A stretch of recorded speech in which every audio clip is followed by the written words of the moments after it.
वसुदेव जी का यज्ञ उत्सव। श्री शुक्रदेव जी कहते हैं कि परीक्षित सर्व आत्मा भयकारी भगवान श्री कृष्ण के प्रति उनकी पत्नियों का कितना प्रेम है, यह बात कुंती, गांधारी, द्रौपदी, सुभद्रा और दूसरी राजपत्नियां और भगवान की प्रियतमा गोपियों ने सुनी। सब के सब उनका यह अलौकिक प्रेम देखकर अत्यंत मुग्ध, अत्यंत विस्मित हो गई और सबके नेत्रों में प्रेम के आंसू झलक आए। और इस प्रकार जिस समय स्त्रियां और पुरुषों से पुरुष बातचीत कर रहे थे, उसी समय बहुत से ऋषि मुनि भगवान श्री कृष्ण और बलराम जी का दर्शन करने के लिए वहां आए। और उनमें प्रधान थे कृष्ण देव पायन व्यास जी और देवऋषि नारद, चमन, देवल और असित, विश्वामित्र, शतानंद, भरद्वाज, गौतम अपने शिष्यों सहित भगवान परशुराम, वशिष्ठ, गालव, भृगु, पुलकश्य, कश्यप और अत्रि, मार्कंडे, बृहस्पति और दित्य चित्र एकत्र, सनक, सनंदन, सनातन, सनत कुमार, अंगिरा, अगस्त्य, याज्ञवल्क्य और वामदेव इत्यादि ऋषियों को देखकर पहले तो बैठे हुए नरपति, युधिष्ठिर आदि पांडव भगवान श्री कृष्ण और बलराम जी सहसा उठकर खड़े हो गए और उनसे उन विवादित ऋषियों को प्रणाम किया। और इसके बाद स्वागत आसन, पाद, अध्याय, पुष्पमाला, धूप और चंदन आदि से सब राजाओं तथा बलराम जी के साथ स्वयं भगवान श्री कृष्ण ने सब ऋषियों की विविध पूर्वक पूजा की और सब ऋषि मुनि आराम से बैठ गए। तब धर्म रक्षा के लिए अवतीर्ण भगवान श्री कृष्ण ने उनसे कहा। उस समय वह बहुत बड़ी सभा चुपचाप भगवान का भाषण सुन रही थी। भगवान श्री कृष्ण ने कहा कि धन्य है, हम लोगों का जीवन सफल हो गया। आज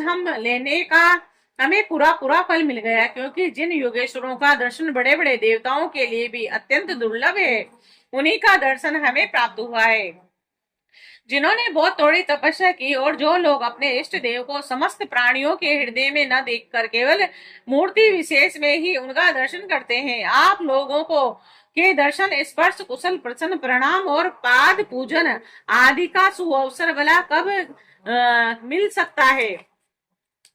केवल जल में तीर्थ ही तीर्थ नहीं कहलाते और केवल मिट्टी और पत्थर की प्रतिमा ही देवता नहीं होती। संत पुरुष ही वास्तव में तीर्थ देवता हैं, क्योंकि उनका बहुत समय तक सेवन किया जाए तब वे पवित्र करते हैं। परंतु सत पुरुष तो दर्शन मात्र से ही कुतार्थ कर देते हैं। अग्नि, सूर्य, चंद्रमा, तारे, पृथ्वी, जल, आकाश, वायु, वाणी और मन के अधिष्ठातु देवता उपासना करने पर भी पाप का पूरा पूरा नाश नहीं कर सकते, क्योंकि उनकी उपासना से भेद बुद्धि का नाश नहीं होता, वह और भी बढ़ती है। परंतु यदि घड़ी दो घड़ी भी ज्ञानी महापुरुषों की सेवा की जाए तो वे सारे पाप ताप मिटा देती है, क्योंकि वे भेद बुद्धि के विनाश के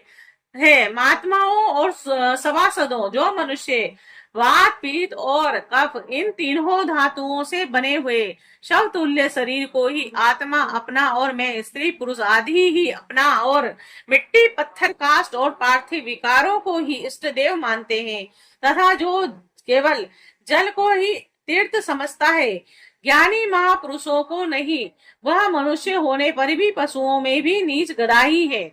श्री शुक्रदेव जी कहते हैं कि राजा परीक्षित, भगवान श्री कृष्ण अखंड ज्ञान संपन्न है। उनका यह गूढ़ भाषण सुनकर सबके सब ऋषि मुनि चुप हो गए और उनकी बुद्धि चक्कर में पड़ गई। वे समझ न सके कि भगवान ये क्या कह रहे हैं, और उन्होंने बहुत देर तक विचार करने के बाद यह निश्चय किया कि भगवान सर्वेश्वर होने पर भी जो इस प्रकार सामान्य कर्म परतंत्र जीव की भांति व्यवहार कर रहे हैं, यह केवल लोक संग्रह के लिए ही है। ऐसा समझकर वह मुस्कुराते हुए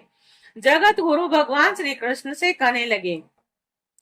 मुनियों ने कहा, भगवान आपकी माया से प्रजापतियों के अधीश्वर महर्षि आदि तथा बड़े बड़े तत्व ज्ञानी हम लोग मोहित हो रहे हैं। आप स्वयं ईश्वर होते हुए भी मनुष्य की चेष्टाओं से अपने को छिपाए रख कर जीवन की भांति आचरण करते हैं। भगवान, सचमुच आपकी लीला अत्यंत विचित्र है और परम आश्चर्यमयी है। जैसे पृथ्वी अपने विकारों वृक्ष, पत्थर, घट आदि के द्वारा बहुत से नाम और रूप ग्रहण कर लेती है, वास्तव में वह एक ही है, वैसे ही आप एक और चेष्टाहीन होने पर भी अनेक रूप धारण कर लेते हैं और अपने आप से इस जगत की रचना, रक्षा, संहार करते हैं। पर यह सब करते हुए भी इन कर्मों से लिप्त नहीं होते जो सजातीय विजातीय स्वगत शून्य भेव एक रस अनंत है, और उनका यह चरित्र लीला मात्र नहीं तो क्या है। धन्य है आपकी लीला भगवान। यद्यपि आप प्रकृति से परे स्वयं प्रब्रह्म परमात्मा है, यद्यपि समय समय पर भक्त जनों की रक्षा और दुष्टों का दमन करने के लिए विशुद्ध सत्वमय विग्रह श्री विग्रह प्रकट करते हैं और अपनी लीला के द्वारा सनातन वैदिक मार्ग की रक्षा के लिए रक्षा करते हैं, क्योंकि सभी वर्णों और आश्रमों के रूप में आप स्वयं प्रकट भगवान। वेद आपका विशुद्ध हृदय है। तपस्या स्वाध्याय और धारणा ध्यान समाधि के द्वारा उसी में आपके साकार निरूपकार और दोनों के अधिष्ठान स्वरूप परब्रह्म परमात्मा साक्षात्कार होता है, और परमात्मन ब्राह्मण ही वेदों के आधारभूत आपके स्वरूप की उपलब्धि के स्थान है, और इसी से आप ब्राह्मणों का सम्मान करते हैं, और इसी से आप ब्राह्मण भक्तों के अग्रणीय भी हैं, और आप सर्वविध कल्याण साधनों की चरम सीमा है और संत पुरुषों के एकमात्र गति है। और आपसे मिलकर आज हमारे जन्म विद्या तप और ज्ञान सफल हो गए हैं। वास्तव में सबके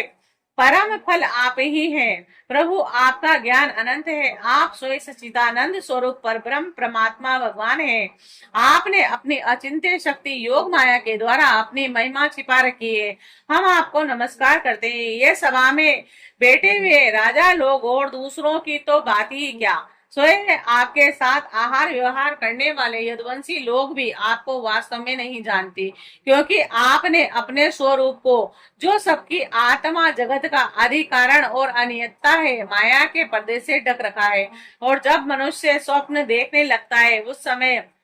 स्वप्न के मिथ्या पदार्थों को ही सत्य समझ लेता है, और नाम मात्र के इंद्रियों से प्रतीत होने वाले स्वप्न शरीर को ही वास्तविक शरीर मान बैठता है, और उसे उतनी ही देर के लिए इस बात का बिल्कुल ही पता नहीं रहता कि स्व शरीर के अतिरिक्त एवं जागृत अवस्था शरीर भी है। ठीक इसी प्रकार जागृत अवस्था में भी इंद्रियों की प्रवृत्ति रूप माया से चिंतित मोहित होकर नाम मात्र के विषयों में भटकने लगता है, और उसी समय भी चित्त के चक्कर से विवेक शक्ति ढक जाती है, और जीव यह नहीं जानता कि आप इस जागृत संसार से परे हैं। प्रभु बड़े बड़े ऋषि मुनि अत्यंत परिपक्व योग साधना के द्वारा आपके उन चरण कमलों को हृदय में धारण करते हैं, जो समस्त पाप राशि को नष्ट करने वाले गंगा जल के भी आश्रय स्थान है। और बड़े सौभाग्य की बात है कि आज हमें उन्हीं का दर्शन हुआ है। प्रभु, हम आपके भक्त हैं और आप हम पर अनुग्रह कीजिए, क्योंकि आपके परम पद की प्राप्ति उन्हीं लोगों को होती है जिनकी लिंग शरीर रूप जीव कोश आपकी उत्कृष्ट भांति के द्वारा नष्ट हो जाता है। और श्री सुखदेव जी कहते हैं कि राजा राज ऋषि भगवान की इस प्रकार स्तुति करके और उनसे राजा धृतराष्ट्र से तथा धर्मराज युधिष्ठिर से भी अनुमति लेकर उन लोगों ने अपने अपने आश्रम पर जाने का विचार किया, और परम यशस्वी वसुदेव जी उनका जाने का विचार देखकर उनके पास आए और उन्हें प्रणाम किया और उनके चरण पकड़कर बड़ी नम्रता से निवेदन करने लगे। वसुदेव जी ने कहा कि ऋषियों, आप लोग सर्वदेव स्वरूप हैं और मैं आप लोगों को नमस्कार करता हूँ। आप लोग कृपा करके मेरी एक प्रार्थना सुन लीजिए। यह है कि कर्मों के अनुष्ठान से कर्मों और कर्म वासनाओं का आत्यंतिक नाश मोक्ष हो जाए, उनका आप मुझे उपदेश कीजिए। नारद जी ने कहा, ऋषियों, यह कोई आश्चर्य की बात नहीं है कि वसुदेव जी श्री कृष्ण अपना बालक समझकर शुद्ध जिज्ञासा के भाव से अपने कल्याण का साधन हम लोगों से पूछ रहे हैं। संसार में बहुत पास रहना मनुष्य के अनादर का कारण हुआ करता है, और देखते हैं कि गंगा तट पर रहने वाला पुरुष गंगा जल को छोड़कर अपनी शुद्धि के लिए दूसरे तीर्थ में जाता है। श्री कृष्ण की अनुभूति समय के फेर से होने वाले जगत की सृष्टि स्थिति प्रलय मिटने वाला नहीं है। वह स्वतः किसी दूसरे निर्मित से गुणों से किसी किसी से क्षीण नहीं होती, और उनका ज्ञानमय स्वरूप अविद्या राग देश आदि क्लेश पुण्य पापमय कर्म सुख दुख आदि कर्म फल तथा सत्व आदि गुणों के प्रवाह से खंडित नहीं है, और वे स्वयं अद्वितीय परमात्मा है। और जब वे अपने को अपनी ही शक्तियों प्राण आदि से ढक लेते हैं, तब मूर्ख लोग ऐसा समझते हैं कि वे ढक गए हैं, जैसे बादल कोहरा या ग्रहण के द्वारा अपने नेत्रों के ढक जाने पर सूर्य को ढका हुआ मान लेते हैं। परीक्षित, इसके बाद ऋषियों ने भगवान श्री कृष्ण, बलराम जी और अन्य राजाओं के सामने ही वसुदेव जी को संबोधित करके कहा कि कर्मों के द्वारा कर्म वासनाओं और कर्म फलों का आत्यंतिक नाश करने का सबसे अच्छा उपाय यह है कि यज्ञ आदि के द्वारा समस्त यज्ञों के अधिपति भगवान विष्णु की श्रद्धा पूर्वक आराधना करें। त्रिकालदर्शी ज्ञानियों ने शास्त्र दृष्टि से यही चित्त की शांति का उपाय और सुगम मोक्ष साधन और चित्त में आनंद का उल्लास करने वाला धर्म बतलाया, और अपने न्यायोचित धन से श्रद्धा पूर्वक पुरुषोत्तम भगवान की आराधना करना ही दी जाती ब्राह्मण क्षत्रिय वैश्य ग्रस्त के लिए परम कल्याण का मार्ग है। वसुदेव जी, विचारवान पुरुष को चाहिए कि यज्ञ दान आदि के द्वारा धन की इच्छा को, गृहस्थित भोगों द्वारा स्त्री पुरुष की इच्छा को, और काल कर्म से स्वर्ग आदि भोग भी नष्ट हो जाते हैं, और जिस विचार से लोकेशना को त्याग दे, और इस प्रकार धीर पुरुष घर में रहते हुए भी तीनों प्रकार की ऐष्णाओं इच्छाओं का परित्याग करके तपोवन का रास्ता लिया करते हैं। और समस्त वसुदेव जी ब्राह्मण क्षत्रिय वैश्य यह तीनों देवता ऋषि और पितरों का ऋण लेकर ही पैदा होते हैं, और उनके ऋणों से छुटकारा मिलता है यज्ञ अध्ययन और संतान उत्पत्ति से। उनमें से ऋण हुए बिना ही जो संसार का त्याग करता है उसका पतन हो जाता है। परम बुद्धिमान वसुदेव जी, आप अब तक ऋषि और पितरों के ऋण से तो मुक्त हो चुके हैं, अब यज्ञों के द्वारा देवताओं का ऋण चुका दीजिए और इस प्रकार उनसे ऋण होकर ग्रह त्याग कीजिए, भगवान की शरण हो जाइए। वसुदेव जी, आपने अवश्य ही परम भक्ति से जगत जगदीश्वर भगवान की आराधना की है, तभी तो वे आप दोनों के पुत्र हुए हैं। श्री शुक्रदेव जी कहते हैं कि राजा परीक्षित परम मनस्वी वे वसुदेव जी ने ऋषियों की यह बात सुनकर उनके चरणों में सिर रखकर प्रणाम किया और उन्हें प्रसन्न किया, और यज्ञ के लिए ऋतिजों के रूप में उनका वर्ण कर लिया। और राजन, इस प्रकार वसुदेव जी ने धर्म पूर्वक ऋषियों को वर्णन कर लिया। तब उन्होंने पुण्य क्षेत्र कुरुक्षेत्र में परम धार्मिक वसुदेव जी के द्वारा उत्तोत्तम सामग्री से युक्त यज्ञ कराए। परीक्षित, जब वसुदेव जी ने यज्ञ की दीक्षा ले ली, तब यदुवंशियों ने स्नान करके सुंदर वस्त्र और कमलों की मालाएं धारण कर ली, और राजा लोग वस्त्र आभूषणों से खूब सुसज्जित हो गए। वसुदेव जी की पत्नियों ने सुंदर वस्त्र अंगराग और सोने के हारों से अपने को सजा लिया, और फिर वे सब बड़े आनंद से अपने अपने हाथों में मांगलिक सामग्री लेकर यज्ञशाला में आई। उस समय मृदंग पखवाज ढोल संग नगाड़े आदि बजने लगे, नट नर्तकियां नाचने लगी, सूद और माधक स्तुति गान करने लगे, और गंधर्वों के साथ सुरीले गले वाली गंधर्व पत्नियां गान करने लगी। वसुदेव जी ने पहले नेत्रों में अंजन और शरीर में मक्खन लगा लिया, और फिर उनकी देव की आदि 18 पत्नियों के साथ उन्हें ऋतिजों ने महाअभिषेक की विधि से वैसे ही अभिषेक कराया, जिस प्रकार प्राचीन काल में नक्षत्र के साथ चंद्रमा का अभिषेक हुआ करता था। और उस समय यज्ञ में दिशित होने के कारण वसुदेव जी तो मृग चरम धारण किए हुए ही थे, परंतु उनकी पत्नियां सुंदर सुंदर साड़ी, कंगन, हार, पायजेब और कर्णफूल आदि आभूषणों से खूब सजी हुई थी, और वे अपनी पत्नियों के साथ बलि भांति शोभायमान हुए। और महाराज वसुदेव जी के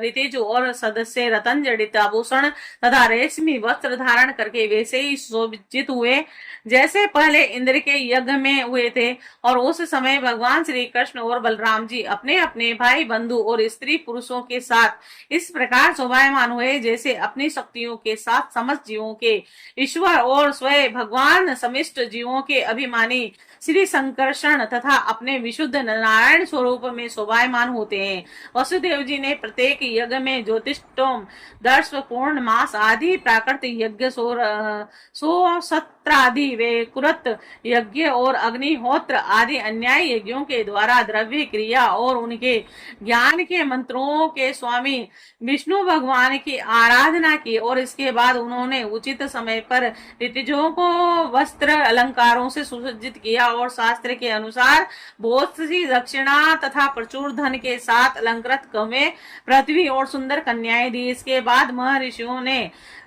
पत्नी सयाज नाम सयाग और अववृत स्नान अर्थात यज्ञांत स्नान संबंधी अवशेष क्रम कराकर वसुदेव जी को आगे कर परशुराम जी के बनाए हुए हृदय में राम हृदय में स्नान किया, और स्नान के बाद वसुदेव जी और उनकी पत्नियों ने बंदी जनों को अपने सारे वस्त्र आभूषण दे दिए तथा स्वयं नए वस्त्र आभूषणों से सुसज्जित होकर उन्होंने ब्राह्मणों से लेकर कुत्तों तक को भोजन कराया। तदंतर अपने भाई बंधुओं और उनके स्त्री पुरुषों तथा विदर्भ, कौशल, कुरु, काशी, केकई, संजय आदि देशों के राजाओं और सदस्यों, ऋतिजों, देवता, मनुष्य, भूतों, पितरों और चारणों को विदाई के रूप में बहुत सी भेंट देकर सम्मानित किया, और वे लोग लक्ष्मीपति भगवान श्री कृष्ण की अनुमति लेकर यज्ञ की प्रशंसा करते हुए अपने अपने घर चले गए। परीक्षित, उस समय राजा धृतराष्ट्र, विदुर, युधिष्ठिर, भीम, अर्जुन, पितामह, द्रोणाचार्य, कुंती, नकुल, सहदेव, नारद और भगवान व्यास देव तथा दूसरे स्वजन संबंधी और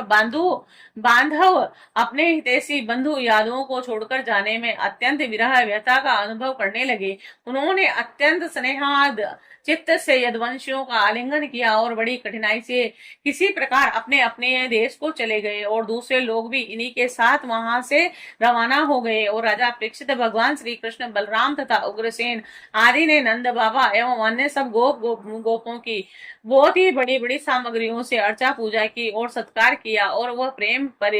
परवश होकर बहुत दिनों तक वहीं रहे। और वसुदेव जी अनायासी अपने बहुत बड़े मनोरथ का महासागर पार कर गए थे, और उनके आनंद की सीमा न रही थी, और सभी आत्मीय स्वजन उनके साथ ही थे। उन्होंने नंद बाबा का हाथ पकड़कर कहा कि वसुदेव जी ने कहा कि भाई जी, भगवान ने मनुष्यों के लिए बहुत बड़ा बंधन बना दिया है, और उस बंधन का नाम है स्नेह प्रेम पास। में तो समझता हूँ कि बड़े बड़े सूरवीर और योगी यति भी उसे तोड़ने में असमर्थ है, और आपने हमें अकृतज्ञों के प्रति अनुपम मित्रता का व्यवहार किया है। क्यों ना हो, आप सरीखे संत शिरोमणि का तो ऐसा स्वभाव ही होता है, हम इसका कभी बदला नहीं चुका सकते, आपको इसका कोई फल नहीं दे सकते, फिर भी हमारा यह मैत्रीय संबंध कभी टूटने वाला नहीं है। आप इसको सदा निभाते रहेंगे। और भाई जी, पहले तो बंदी गृह में बंद होने के कारण आपका कुछ प्रिय और हित न कर सके, और अब हमारी दशा हो रही है कि हम धन संपत्तियों के नशे में श्री मद से अंधे हो रहे हैं, और आप हमारे सामने हैं तो भी हम आपकी ओर देख नहीं पाते। दूसरों को तो सम्मान देखकर स्वयं सम्मान न चाहने वाले भाई जी जो कल्याण कामी है, उसे राजा लक्ष्मी न मिले, इसी में उसका भला है, क्योंकि मनुष्य राज लक्ष्मी में अंधा हो जाता है और अपने भाई बंधु स्वजनों को नहीं देख पाता। और सुखदेव जी कहते हैं कि राजा परीक्षित इस प्रकार कहते कहते वसुदेव जी का हृदय प्रेम से गदगद हो गया, और उन्हें नंद बाबा की मित्रता का उपकार स्मरण हो आया, और उनके सखा वसुदेव को प्रसन्न करने के लिए भगवान श्री कृष्ण और बलराम जी के प्रेम पास में बनकर आजकल करते करते 3 महीने तक वहीं रहे, और यदुवंशियों ने जी भरकर उनका सम्मान किया। इसके बाद बहुमूल्य आभूषण, रेशमी वस्त्र, नाना प्रकार की उत्तम सामग्री और भोगों से नंद बाबा को, उनके ब्रजवासी सारथी को और बंधु बांधवों को खूब तृप्त किया। और वसुदेव जी, उग्रसेन, श्री कृष्ण, बलराम, उद्धव आदि यदुवंशियों ने अलग अलग उन्हें अनेक प्रकार की भेंटें दी, और उनके विदा करने पर उन सब सामग्रियों को लेकर नंद बाबा अपने ब्रज के लिए रवाना हुए। नंद बाबा गोपों और गोपियों के चित्त भगवान श्री कृष्ण के चरण कमलों में इस प्रकार लग गया कि वे फिर प्रयत्न करने पर भी वहां